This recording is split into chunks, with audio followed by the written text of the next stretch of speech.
Welcome back, Soy! For today's recipe, what I'm gonna show you is a very special recipe. This is my own recipe. It's called Soy Tokwat Baboy. This is not your traditional Tokwat Baboy soy. I'm gonna cook my Tokwat Baboy with soy sauce and shrimp paste, but I'm sure you will like it. You should try this soy. This is very special. You won't be disappointed. Here it is!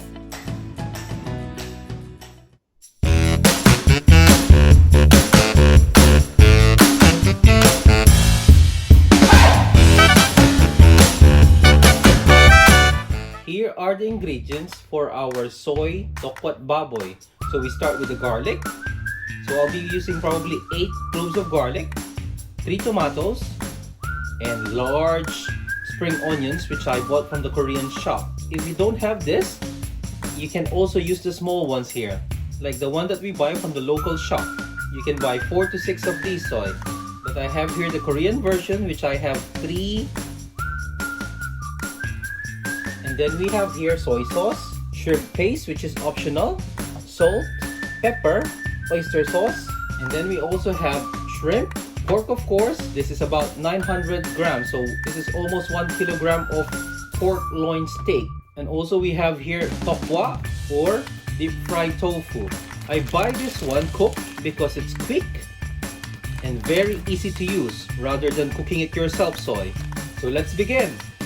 Okay, soy, I already started with the garlic, crushed and chopped. And then tomatoes now. So I only just cut it like this. Mabilis lang, soy. Cut lang na panggisa. So 3 tomatoes. Next will be the spring onions. These are the large ones. Dahil malaki ito, I won't be using onion. Pero kung yung maliit, you need to use an onion, soy. So chop mo lang yung dulo.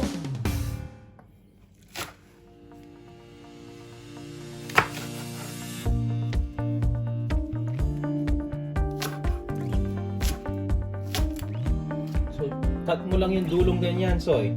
Yan yung gagamitin nating panggisa. Then next the stock. I cut it into about 2 inches long.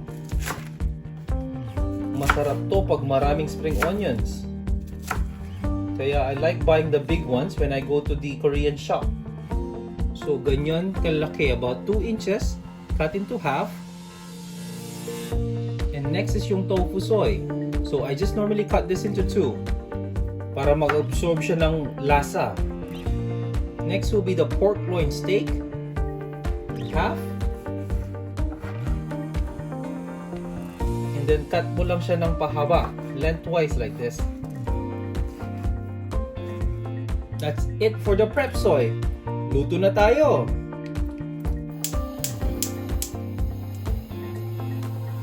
Let's start with cooking oil. 2 to 3. When the oil is hot, garlic.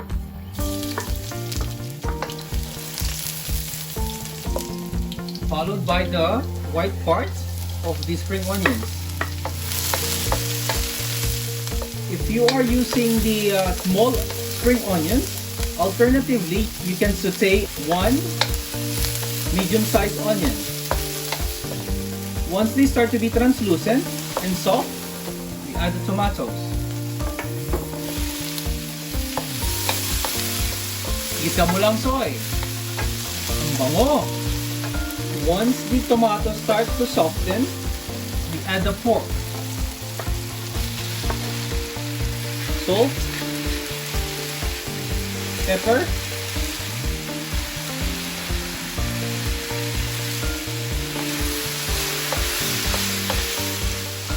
then cook it until the pork renders some fats. And then cover it to make the cooking process quicker. But check it every now and then. Mix it so that it won't burn. 1 tablespoon of shrimp paste. For my non-Filipino friends, if you don't like shrimp paste, just add extra soy sauce or salt. And then cover it and cook it for a few more minutes. And then I add the frozen shrimp. This is about 350 grams. I use this one because it's very quick to cook, very convenient. And then next, the soy sauce. That's about 1/3 cup of soy sauce.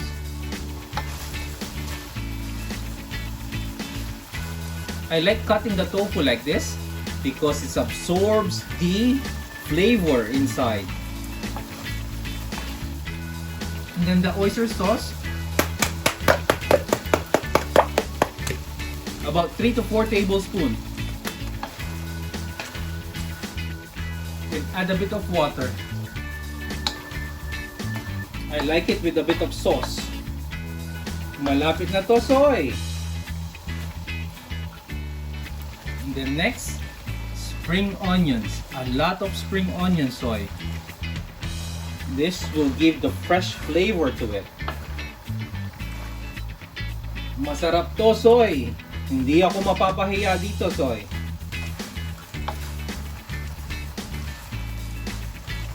And then taste it.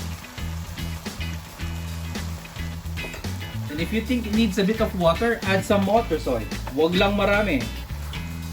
Then cover it for a few minutes to cook the spring onions. Let's check it. That's it, soy. Luto na siya. Look at that. Looks fresh and yummy. I normally eat this with hot steamed rice.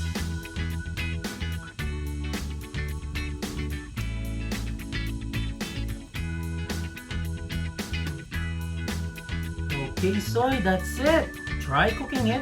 This is my own recipe. You won't be disappointed, soy. Please comment and tell me if you like it. I want to hear from you guys. Nyama na soy!